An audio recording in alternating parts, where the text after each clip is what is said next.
Hey YouTube, welcome back to UniXTCG, and today we are going to start our deep dive into Battle Spirit Saga's Set 3 Aquatic Invaders. We have full spoilers pretty much right now, and so I want to start going in and talking about that before the set actually comes out. A couple quick things I wanted to say is that we are so close. We are now within 100 subscribers before we actually get to 5,000. It's going to come right on the heels, or right after, or right before, hopefully, we get to New York Comic Con as part of a TCG content creator booth. So I'm super excited, I'm super hyped, but let's actually hop into this. And just want to say that if you like the content, think about liking that video, thinking about subscribing, you probably should. Go around and look at the link tree and find all the cool quadrants of Universe X, whether it's Twitch streaming for games, other card games on this channel, other channels, but we do a lot here. So with that being said, let's hop over. Gonna give this a like goal of 50 likes, and let's start talking about blue in set 3. Alrighty, so the first one we're going to start with is the Truth God Mandala.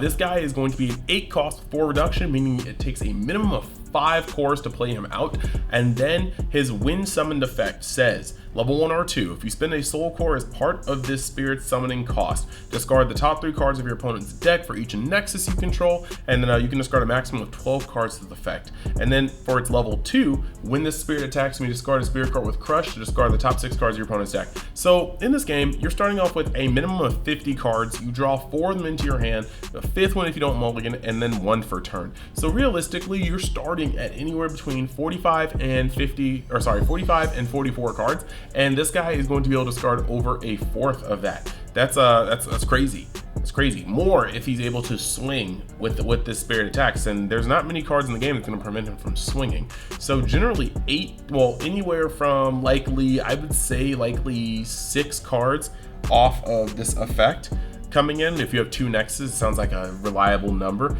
Another 6 coming off of it from swinging, so generally about 12. But at full power, this is getting off of 18.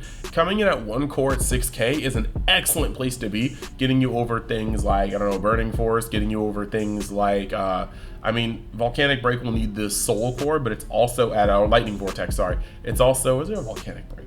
I think it's a Volcanic Break. It's gonna put you at a point where they need the Soul Core to use it, and they only have 1. So this guy has some pretty good stats, and by the time you're ready to play him, you probably have enough to core him up to max the moment he drops down. Now the important part about this guy is that he's really funny. He's a powerful come into play effect that cannot be farmed by Starblast draw. Like, go ahead, Starblast me. Can you imagine if your opponent Starblast you when you already had 4 Nexuses on board, and then you swing for a grand total of 22 cards off the top of their deck? No, that's insane. So a come into play effect that's powerful, that's immune to Starblast draw, is just hilarious because it's essentially doing more of what you want to do with this deck, and I dig that. The artwork is cool, and I think it does a lot of cool things for the color. Now moving on, we got Weapon Collector Godfrey. This guy says, when summoned, you may discard a Nexus from your hand to draw a card. And then, of course, he's going to take a minimum of 4 cores to play, coming out at 3k. That's not great at all. 4 cards to come out at Burning Force range is really not that cool. And then he takes, 6 cards to come out above Burning Force range. But during your opponent's attack step flash, you may exhaust one of your Nexus to refresh the spirit, so I guess he can block multiple times to a degree. So I guess that's cool. I'm not really too hot on this card, but hey, I could always be missing something. Now next we're gonna go to Giant King Randolph, and this guy says he's a 5 cost, but he's of course 2 reduction, so once again he's gonna cost 4 to play out at level 1. Automatically coming out above Burning Force range is what the baseline I want to see. When this spirit attacks, Crush +1. So whatever his level is, the Crush is going to be the +1, and that's actually a really good place to be. So he can swing right off the bat for a mill 2 off the top of your opponent's deck, but can go up to level 2 for a mill 3. A little costly to be going up to 6k for 4, but Crush +1 is pretty powerful effect.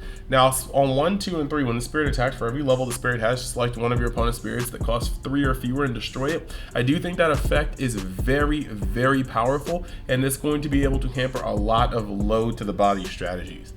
Next, you have Warhammer Gordon, and this guy says he's a 4 cost for 2 reduction. That's my favorite cost in the game, mind you, because you're generally playing them out for 3. He's going to come down, and he is within Burning Force range. Like I said, that is going to be the first thing I check on a bunch of these cards. But really, he has Crush +1, so swinging in for a mill 2 is cool. Just having an extra core on him puts him up to 5,000, and that's such a good investment. Playing this guy for 4 and having him be a level 2, so paying for 4 for this guy with the correct reduction is going to have a 5k guy that mills for 3 when he swings. Warhammer Gordon is by far stat-wise and effect-wise one of my favorite cards in blue right now. And then he's also saying at level 2 and 3 during your opponent's attack step, your opponent cannot, or your opponent's spirits at 3 or fewer cannot attack unless they pay 1 core. So this actually just does too much. I'm surprised this is uncommon because realistically he's got great stats for his cost. He's got great reduction per cost. He's also doing Crush +1 and he's a little bit of a floodgate. Yeah, I like this. I like this. Next, we got Iron Hammer Oswald, and this guy just has normal Crush. He's only going to cost 2 when you have reduction out, but when he attacks, normal Crush, and then level 2 and 3 when the spirit attacks for each spirit card discarded by the spirit's Crush effect, it gains +1k BP during this turn. So that's pretty tight. That's pretty tight. So yeah. Yeah, I like that. So, I mean, you swing and Crush happens, and if you reveal a spirit, you're going to go up 1,000. We dig that. We dig that. So, next, we've got Giant Platoon. Also, very, very good. I love to see this reduction. He's also coming out for 2. And then with 2 cores, he is at a good enough stat to not be burning force, so that's actually fine. And he has Crush. Very simple, but he's just leaning into what's going on. -2 off the top of your opponent's deck for 2. Sorry, for 3 is actually just fine in my book. Next, we're going to get to our next X-Rare, that's Colosseum Golem, and this guy is a 10 cost with 6 reduction, and he's going to cost 5 to come through. And then Spirit, level 1, 2, and 3, when this Spirit attacks, you may exhaust one of your Nexuses to summon one of your Golem tokens. Token Spirit, blue, 0 cost Golem token, and then you've got that 10k BP and the 1 reduction. Huge, huge, huge token. And then you've got but he also comes out level 1, which is fine because you're spending 5 cores to get him out. Now once you put 3 more cores on, and this guy's at level 2, you have the 2 and 3 during either attack step. One of your Nexuses is exhausted, select one of your Nexuses, place a core from the void onto it. So this is just a little bit of a ramp effect. And then you've got the level 3 during your end step. At the start of your step, you may exhaust one of your Nexus to refresh all your Golem spirits, essentially making a wall of blockers after you've already swung. So I think this is all pretty fine and dandy. My main issue though is he's vulnerable. He doesn't have any sort of protection, so he's going to be able to get swatted pretty badly. And then on top of him getting swatted pretty badly, he's also very, very costly. Just paying 5 right now to get Dream Bomb sounds very, very destructive, and it scares me just a teensy-weensy bit. I think this card does really cool things. I'm just not sure if the format is at the place where I'm playing him yet, but we'll see. Next, you got Dragolem. This is actually one of my favorite cards, and its stat pulls make me a little wary, but this guy's gonna get played for 2 at the very minimum with the correct reduction, and he can go up to 5k at 4 cores, so 3 more cores. So I guess you can really play this guy out for 5. No, yeah, play this guy out for 5. And with the correct reduction, and he's going to be ready to go. But Crush +1, so he's going to be discarding 3 cards off the top of your opponent's deck by swinging if you do pay him for 5. And then on top of that, level 2 and 3 during your attack step, if one of your Nexus has a Soul Core on it, one of your spirits with Crush is blocked, treat that spirit as being at its highest level, and then you activate the spirit's Crush effect. So that's actually crazy, crazy. Because you can have a Nexus with a Soul Core on it and swing with like a Warhammer Gordon that's only got, 1 core on it, or 2 cores on it, and if your opponent blocks it because they can't take the damage, you're automatically going to go treat it as if it's level 3. So its attack goes up, making it hard to kill in that block, and then you're going to activate the Crush again. So before it crushed for -3 cards off the top of your opponent's deck, being a level 2, getting Crush +1, now it's going up to 3, so it's going to crush 4 more cards. That's just insane. I think the stats are a little scary early on, but other than that, really, really good. Next, we have Rock Golem. And Rock Golem is just saying that when the spirit attacks, if your spirit has a Soul Core on it, or if the spirit has Soul Core on it, select the Nexus card from your trash, return it to your hand. So Nexus recycling, it's coming out for 2, and that when it attacks is 1, 2, or 3. Its stats for 1 core, pretty bad. Stats for 2 core, acceptable. And that's all we really need for that one. And it's a Golem, so it's gonna have some synergy with some of the other cards like the Golem Extra we just read. Next, we got Block Golem. Another 3 cost with 2 reduction. Again, you love to see it. And this guy says 1, 2, or 3 when the spirit attacks, crush. But then on level 2 and 3 during your opponent's attack step, if one of your Nexus has a soul core on it, that spirit can block all of your opponent's spirits that cost 5 or fewer, even if exhausted. So mini suppress. Now, I'm just going to say here, lore-wise, if you start reading some of these cards, you're going to find out that the Empire in the realm of water, they have advanced knowledge to what the Soul Core does. And the only other color that has been stated to have advanced knowledge of what the Soul Core does is actually purple, and then a little bit of dabbling in yellow. And if you look at all these colors, they're very particular on who's got the soul core, who knows how to use soul core, and whose effects proc the soul core. Purple had so many soul core holding effects. Yellow had some soul core holding effects, like, you know, like Michaela. But then yellow is, or blue is really doubling down on it with the amount of cards that couldn't use the soul core. But Iron Golem, 4/2 reduction, like I said, favorite. Your spirits and nexuses with a soul core on them cannot be selected by your opponent's magic effects, meaning that you can protect things. I am very, very glad that we no longer have Netherworld in the format with a card like this running around. Next, we're going to move over to the next X rare, and man, she's a beauty. You got Mermaid Princess Lyrica. 5 cost, 3 reduction, so it's coming out for 3 at the minimum. When summoned, you may place a Nexus card from your hand without paying its cost. Now that is amazing. Once again, more reasons why we are glad we don't have Netherworld out. And then you've got a level 3 or level 2 during either attack step. At the start of your step, you may select up to 2 of your Nexuses and exhaust them. During this turn, as long as you control the spirit, treat the selected Nexuses at their highest level. So you can just boost a Nexus. There are some Nexuses that do have very nice final effects that may be too costly to use, but Lyrica is going to ignore that. Please note that Lyrica does not actually have a color restriction. You can put any Nexus down, and then you can treat any Nexus as its highest level. So that's very interesting. So next we have Ocean Knight Allegro. 6 cost, 2 reduction. So yeah, you're going to be paying 5 for him regardless, but that's not the point. The point actually lies a little deeper than that. This guy has massive potential in terms of OTK. So you've got level 2 and 3. When this spirit attacks, if your opponent has 10 or more cards in their trash, select one of their spirits that cost the most and destroy it. Very, very nice, because every time you destroy a spirit with this, it changes the threshold for what's going on. So I mean, it's pretty cool. If you have multiple Z's on the field somehow and you swing with one of them and you destroy their 8 costs, well, you swing on another one, you destroy their 6 costs. Like, this is actually really, really nice. Very, very nice. Now you've got level 3. While this spirit attacks, when the spirit reduces your opponent's life, you may exhaust one of your Nexuses to select one of your C-Face spirits and refresh it. Meaning with 3 Nexuses, this guy can potentially do 3 different damage to your opponent. Actually, that'd be 4. Swings once, untaps. Swings 2, untaps. Swings 3, untaps. So your last Nexus swings 4th.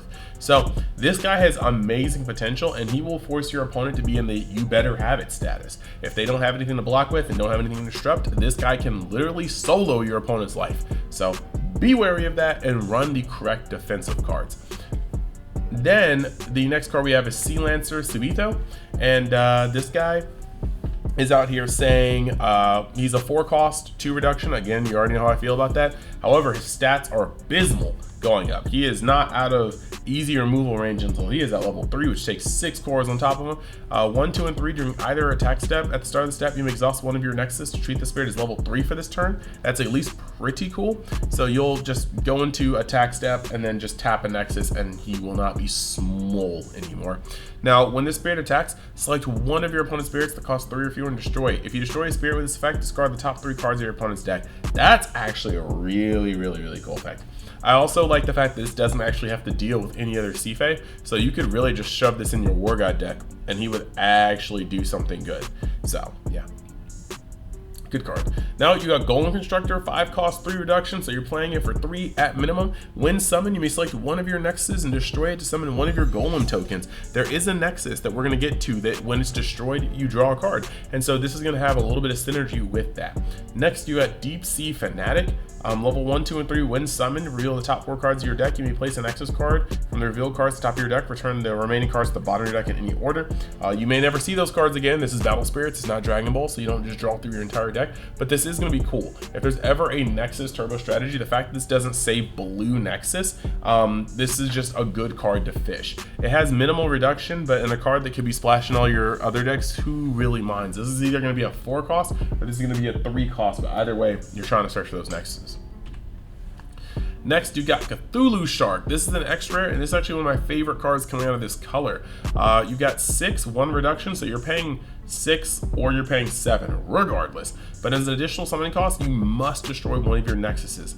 Now, when summoned, destroy all spirits without a soul core on them, so you get to save one, your opponent gets to save one, unless they just use their soul core last turn in, per se, you know, any of their soul core using effects. You can then just wipe their board or equalize the board, or you can wipe it if they've already used their soul core. But I think the moment you see blue, you want to make sure you always have your soul core because on a creature, because you do not want to get caught lacking with this.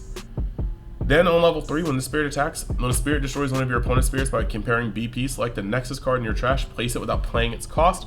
Very, very, very good. Once again, more confirmation on why we are glad the Netherworld Depths is not in the format. Next, we got Sea Emperor Current Marin. Level 1, 2, 3, when summoned, select one of your opponent's spirits that cost 3 or fewer and destroy it.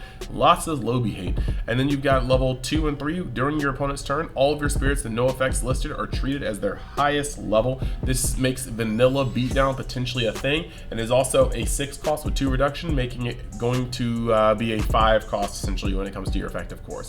Next, you've got Bokruga, and Bokruga is 4, 2 reduction. Again, very good. Stats, awful, but when you place the blue Nexus, treat the spirit as level 3 during the turn, which is a whopping 10k power. So essentially, you play this card, you hope it doesn't die, and then every time you play Nexus, he hick. So that's pretty much that. Then next, you got the Night Gunter. Comes out for 2 if you have the reduction, and then it's going to be at level 1, which is 2, but 4 more cores and it's 6k. I don't know about this one. It just feels like it's there to be there. Lore card. It's that Glaki. I think that's how you pronounce it. I'm just gonna say Glaki. Yeah, Glaki. So anywho, yes, another card. You can play this for 1. Sorry, you're playing this for 2 when you have the correct reduction, and it's gonna come out as a 4k, which is fine. As far as vanilla beatdowns go, this is a good card for it. Next, you got Quelibri. I don't know. That's a turtle dragon thing. Either way, once again, you're going to be paying 2 for it if you have the correct reduction, coming out for 5k. It's literally just 1 more cost, 1 more reduction, and 1 more 1,000 on these, except that level 3 doesn't actually. Yeah, I guess that's where it's different. 3 cores to go up to 8k. Next, you got Fantastical Monk Sanzor. Beast Folk, 5 cost, 3 reduction. Spirit 1, 2, and 3, neither player can draw using magic effects. That means Strong Jaw. If it was still in the game, Netherworld Depths, Starbless Draw, Charge Draw. These are just very, very cool things. So no more drawing from magic while this guy's in the field. And then you've got during the opponent's turn, your opponent cannot summon a spirit that costs 4 or fewer more than once per turn. So that's level 2 and 3. He's basically a floodgate for these Lobby spam decks. If this gets played against you and you cannot wipe him off the board, GG, you are not playing enough cards to do anything effectively with your game plan. Next, we got Pigman Zubaja. He's getting played for 1, 2 more cores, or played for 2, and then 2 more cores, and he's up to 4k. So I guess that's pretty cool, but nothing like crazy. Next, we got SharkMan Shawuja. That name is just funny to me. Anywho, comes out for 2. Once again, 2 more cores at 4k. Almost the exact same stats as Pigman Zubaja, SharkMan Shawuja. I guess that's the cycle. Pigman SharkMan. Okay. Next, we're moving on to the actual Nexuses. You've got Whirlpool Straight, and this is gonna be a 4 cost 2 reduction. Burst, when your opponent destroys your spirit, play this card without paying its cost. Very nice. Level 2, once or during your opponent's attack step. At the start of the attack step, select one of your spirits. This turn it gains 2,000 BP for each Nexus you control. This boosts so many cards, including the vanillas. This is just a very, very good card. It gets played for free when it gets bursted. Easy, and it's not take life. It's just when when the spirit gets destroyed, so you can throw something in the way for a blocker and then get this out. Very, very cool. Next, you got Seabed Lightstone, and this one's a 3 with a 2 reduction. Like that even more. And then it's a Nexus 1 and 2 levels. During either attack step, your opponent cannot use magic cards in their hand that do not share a color with the symbols on their field. So if you're not playing white, no Dream Bomb. If you're not playing red, no Volcanic Break. If you're not playing green, no Thorn Prison. if you're not playing white and you have it in hand, you got to set in burst. But let's say you're at 1 life, you can't play Ice Shield under this because this guy's just chilling there, not allowing it to happen. So this is pretty neat. And then level 2, all your level 3 spirits gain 2000 BP. Nothing too much on its own, but if you ever use one of the cards that makes so that your guys are level 3, they're gonna get this boost because it's a static effect. Next, we're looking at Enchained Arena. 3 cost 2 reduction. Level 1 and 2, when destroyed, place a core from the void into your reserve. And then level 2, during your opponent's attack step, your opponent's spirits with a cost 5 or fewer cannot attack unless they pay 1 core. So you got a little bit of floodgate, and when destroyed, you put a core from your void to your reserve. This is what I was talking about earlier when I saw that Sea Folk that was able to destroy a card you control. Next, we got Rock Pillar Aquapolis. Anywho, 4, 2 reduction, again, magic number. And then during your attack step, your attacking spirits with crush gain 2k BP. And then during your attack step, when your opponent loses life, discard the top 3 cards of their deck. So more milling, and yeah, that's pretty much all there is to that. More milling, and the attacking spirits with crush gain power. So very good on your weenies. You can bring them out at level 1 knowing they're going to go up. The next card we have is Le Strong Draw. This is one of the most anticipated cards, but Strong Jaw is going to draw 3 cards, then discard 2 cards, Graceful Charity, then main flash, something's to gain 3k. Very good for filtering, breaks even. We'll let you know, it is what it is. Next, you have Break Burst, and Break Burst is saying main, discard the top 3 cards from your opponent's deck, and then main flash, select one of your opponent's cards that cost 3 or fewer and destroy it. This is pretty cool. So this is going to be able to snipe something small or just mill your opponent. Point being, this card is never dead. It's always going to be able to do something, and I dig those kinds of cards. Next, we've got Magic Wrench. Burst, when your opponent destroys your spirit, all of your blue spirits gain 2k power, battle power this turn. You may then pay this card's cost to activate its effect, and the effect is discard 4 cards from your opponent's deck. When a magic card is discarded by effect, select one of your spirits and place a core from it from the void. So a little bit of ramp when something is if you mill a spirit from them, which is pretty cool.